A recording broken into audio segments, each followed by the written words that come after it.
Queridos irmãos, queridas irmãs, uma ótima noite para todos nós, para mais um estudo do Evangelho de Jesus. Nessa noite nós veremos abordar o capítulo 10, Bem-aventurados os que são misericordiosos, e o tema da noite, não julgueis para não serem julgados. Como todo e qualquer estudo, sempre iniciamos com as palavras de Jesus, trazendo lições. E nessa noite, a lição está baseada no Evangelho de Mateus, capítulo 7, versículo 1 a 2, que diz: Não julgueis, a fim de não seres julgados. Continuando, porquanto sereis julgados conforme houverdes julgados os outros. Jesus já traz para todos nós uma reflexão. Não julgueis para não serem julgados. Dando continuidade dessa mesma passagem, trouxeram-lhe uma mulher que fora surpreendida em adultério. Disseram a Jesus: a lei de Moisés ordena que apedrejem as adúlteras. E pergunta a Jesus: qual a sua opinião? Jesus, na sua simplicidade, se ajoelha, finge estar escrevendo no chão e responde aos: aquele dentre vós que estiver sem pecado, atire a primeira pedra. E olha que interessante, fazendo uma reflexão para nós, nosso momento. Aos poucos foram saindo um após o outro, começando pelos mais velhos. E aí eu venho fazer a seguinte pergunta: por que os mais velhos se afastaram em primeiro lugar? A resposta a essa pergunta é essa: porque, tocados pela palavra de Jesus, refletiram sobre inúmeras faltas cometidas ao longo da vida e reconheceram-se mais pecadores que os jovens, sentindo-se, portanto, incapazes de condenar um ato que talvez já houvessem praticado. Mais uma reflexão para todos nós. Como nós podemos julgar o próximo sem antes julgarmos a nós mesmos? Nós, quando experientes, ou seja, maduros, nós passamos a pensar com mais consciência as nossas atitudes, os nossos atos e até nossos pensamentos. Nós, quando jovens, geralmente não façamos isso. Como diz o ditado, geralmente nós, como jovens, metemos os pés pelas mãos. Simplesmente queremos fazer aquela determinada coisa que queremos e não queremos saber qual que vai ser o resultado, a consequência sobre aquele ato. Nós, mais maduros, passamos a nos policiarmos cada vez mais em determinadas situações que nós colocamos em prática em nosso dia a dia. E qual de nós pode realmente sequer pensar em atirar a primeira pedra? Se colocamos nós, naquela época, querendo fazer justiça, como eles queriam fazer com a mulher adulta. No ímpeto que nós queremos exercer a nossa justiça, esquecemos de olhar os nossos erros. Vamos continuar a passagem do Evangelho de Mateus. Ficou Jesus a sós com a mulher no meio da praça. Perguntou-lhe Jesus: onde estão os que te acusavam? Ninguém te condenou? Ela respondeu: não, Senhor. Disse-lhe Jesus então: também eu não te condenarei. Vai-te e não tornes a pecar. Fazendo uma pequena reflexão sobre o que Jesus disse a ela, cabe também a nós refletirmos em nosso dia a dia quantas oportunidades Deus, Jesus, nos dá para que exercemos a verdadeira justiça, primeiro para nós, depois para nós. E qual o significado? Atira-lhe a primeira pedra aquele que estiver isento de pecado. Palavras de Jesus. Jesus os induziu a fazer uma análise interior de si mesmos. Primeiro saíram os mais velhos, depois os jovens. Ou seja, depois deles fazer aquela análise que Jesus colocou para que eles refletissem: aquele que não tiver pecado, atire a primeira pedra. Faz da indulgência um dever, porque não há ninguém que não necessite de indulgência. Todos nós temos que ter indulgência para com o nosso próximo. Por isso, meus irmãos, eu me baseio na questão 886, onde Kardec faz a seguinte pergunta aos espíritos superiores: qual o verdadeiro sentido da palavra caridade como a entendia Jesus? E a resposta da espiritualidade, simples: benevolência para com todos, indulgência para as imperfeições dos outros, perdão das ofensas. Então aqui a espiritualidade nos traz três palavras muito importantes que nós devemos colocar em prática em nosso dia a dia, nessa escola chamada Terra: benevolência, indulgência de novo, porque já foi falado lá atrás, e perdão. Vamos entender o significado de cada uma delas. Benevolência significa demonstrar bondade ou boa vontade em relação a outras pessoas, revelando empatia. Quanto de nós colocamos a empatia em prática em nosso dia a dia? Em nosso ambiente familiar, nosso ambiente de trabalho, ou até na rua. Quando que nós realmente praticamos a boa vontade? Qual que é a importância da palavra caridade? Fora da caridade, não há salvação. Como é que nós vamos praticar a caridade se nós não temos empatia para com o nosso próximo, para com o nosso irmão? Indulgência significa perdão para uma pena, para uma falha, bondade.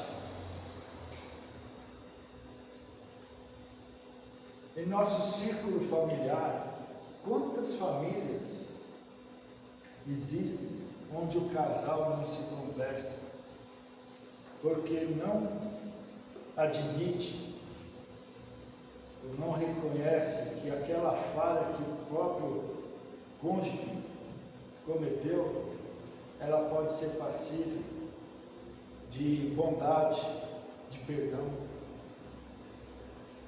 Quantas famílias não se conversam? Quantas famílias são destituídas pelo egoísmo, pelo orgulho nosso?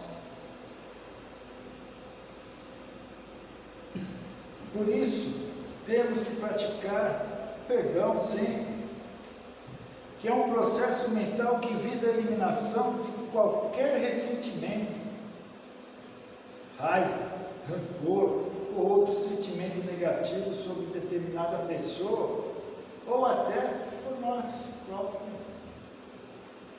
Ressentimento, meus irmãos, é você dar ênfase à raiva, a rancor, a ódio, a mágoa, a quantidade de lixo que você vai acumulando dentro do seu coração, que te faz mal, te prejudica.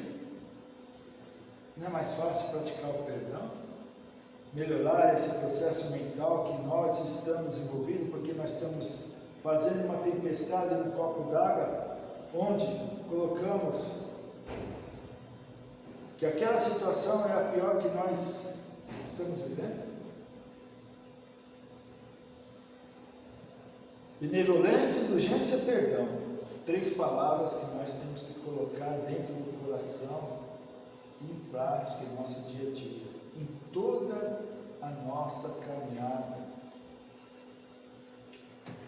Condições de indulgência nós podemos colocar no julgamento. Não julgar com mais severidade os outros do que julgamos a nós mesmos. A nossa consciência nos cobra colocar em prática os ensinamentos do Mestre Jesus. Na condenação, não condenar nos outros aquilo de que nós absolvemos. Como é que eu posso julgar o próximo sem antes julgar a mim? Como é que eu posso acusar o meu irmão sem antes olhar para se eu não cometi aquele mesmo erro já? Podemos colocar a indulgência também na censura, para reprimir o mal. Aí é louvável. Pode ser um dever nosso e sempre vai resultar no bem.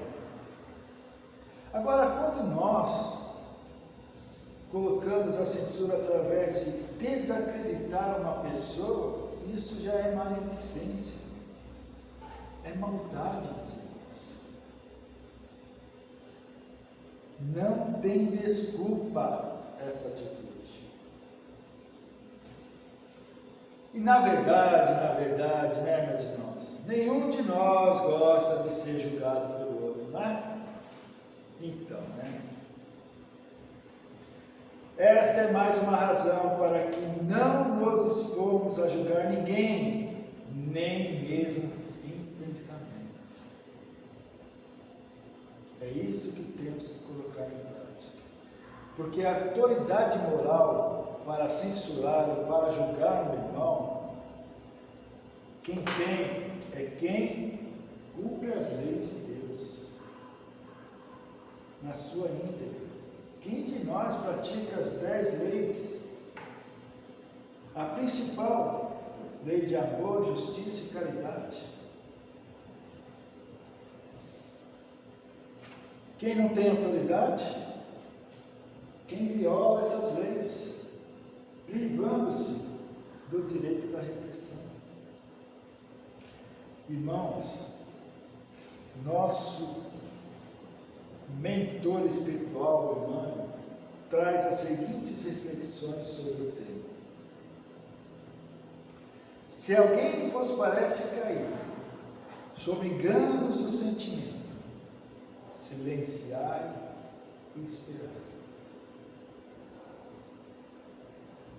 Se alguém se vos afigura, tome para em delinquência, por desvarios do coração, esperai e silenciai. Nosso irmão nos fechou no trânsito, quem espera e silencia? Um exemplo. Cadê a nossa indulgência, nossa benevolência, nosso perdão? Todos nós aqui ainda somos espíritos imperfeitos, todos procurando maneiras de se melhorar, de buscar essa felicidade, essa perfeição relativa, pois a única perfeição quem tem é Deus. Vamos continuar as palavras, irmão. Sobretudo, compadeçamos-nos uns dos outros. Por quê? Por enquanto, nenhum de nós consegue conhecer-se tão exatamente a ponto de saber hoje qual o tamanho da experiência afetiva que nos aguarda amanhã. Nós realmente, a cada final de dia, se olhamos no espelho e perguntamos: será que eu fiz tudo certo hoje? Segui os ensinamentos do Mestre Jesus? Coloquei em prática o compadecimento com o nosso irmão? Pergunta 903. Kardec faz a seguinte pergunta à espiritualidade maior: incorre em culpa o homem por estudar os defeitos alheios? E a resposta: incorrerá em grande culpa se o fizer para o criticar e divulgar, porque será faltar com a caridade.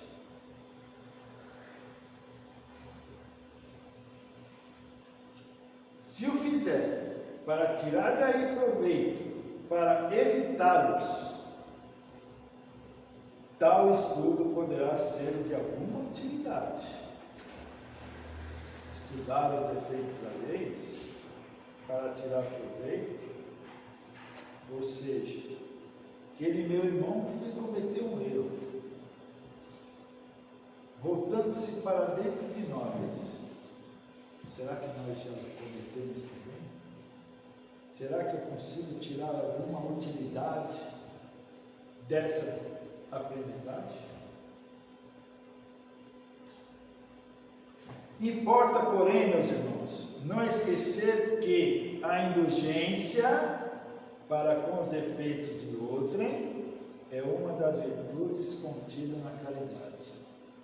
De novo, meus irmãos, caridade. Antes de censurardes as imperfeições dos outros, vede se de vós não poderão dizer o mesmo. É isso que nós fazemos em nossas atitudes? Tratai, pois, e possuir as qualidades opostas aos defeitos que criticais no vosso semelhante. Para criticar, nós temos que estar praticando as leis de Deus na sua íntegra. Nós ainda não fazemos isso, mas temos que ter o esforço de começar, de colocar em prática a caridade, a benevolência, a indulgência e o perdão em nossas vidas. Esse é o meio de vos tornardes superiores a Ele, ou seja, a quem nós criticamos. Se lhe censurais a ser água, sede generosos. Se o ser orgulhoso, sede humildes e modestos. Se o ser áspero, sede brandos. É isso que nós fazemos?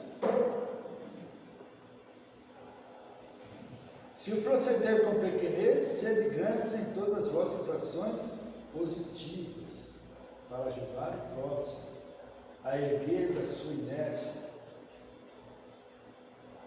Numa palavra, meus irmãos, fazei por maneira que se vos possam aplicar essas palavras de Jesus.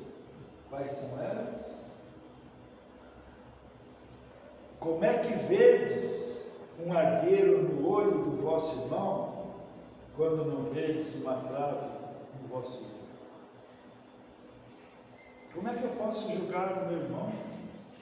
Falar que ele está errado, se eu posso estar errado também?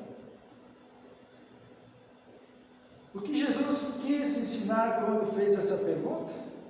Simples, meus irmãos. Ele nos ensinou que, antes de criticar os defeitos e as faltas cometidas pelo nosso próximo, devemos examinar nossa própria conduta, ou seja, nossa consciência, fazendo uma severa crítica do nosso modo de proceder, ou seja, as nossas atitudes, nossos pensamentos.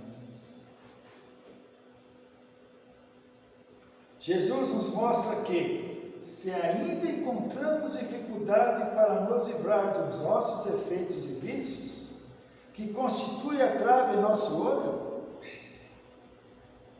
não devemos, consequentemente, ser rigorosos ao exigir dos outros que superem as suas próprias fraquezas. Quem somos nós? Ninguém é melhor que ninguém aqui nesse mundo de próprias criações. Todos nós estamos aqui nessa escola chamada Terra para nos ajudarmos cada vez mais, pois cada um está no seu momento evolutivo. E segundo as leis divinas, uma única autoridade legítima existe, a que se apoia no exemplo que se dá do bem, da prática da benevolência, da indulgência, do perdão, da caridade. E olha que interessante, as pessoas que maior progresso espiritual e que menos erros cometem, ao invés de julgar com rigor as faltas alheias, são as mais indulgentes e compreensivas para com as fraquezas do próximo. Assim foi a nossa irmã Dulce, nosso irmão Francisco de Xavier, Gandhi, Divaldo Franco, entre outros. Interessante saber, meus irmãos, que o amor, enfim, cobre a multidão de pecados, como enfatiza o evangelista. É tudo o que devemos fazer para agir em seu nome, com pureza de alma. É assim que nós devemos agir junto aos nossos irmãos. Pureza da alma. Estamos longe, mas temos que começar a colocar em prática. É nosso dever, meus irmãos. Para complementar o nosso estudo, trago uma música que quem conhece vai entender o que está dizendo.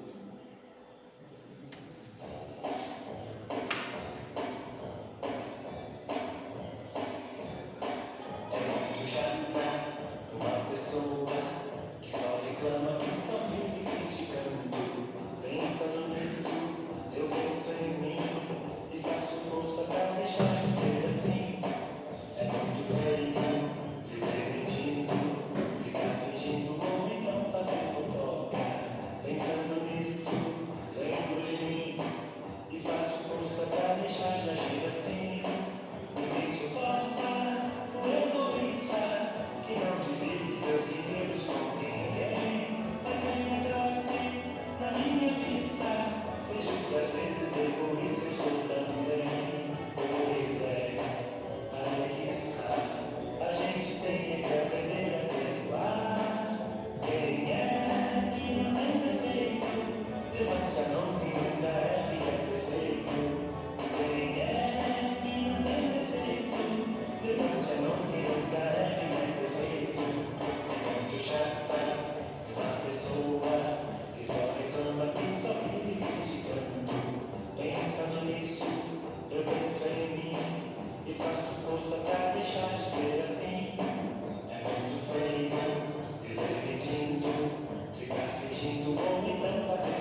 Quem nunca erra, né?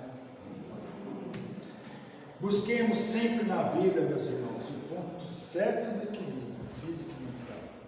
Muita luz no coração de todos vocês e receba de mim um grande abraço para todos. Obrigado, pessoal.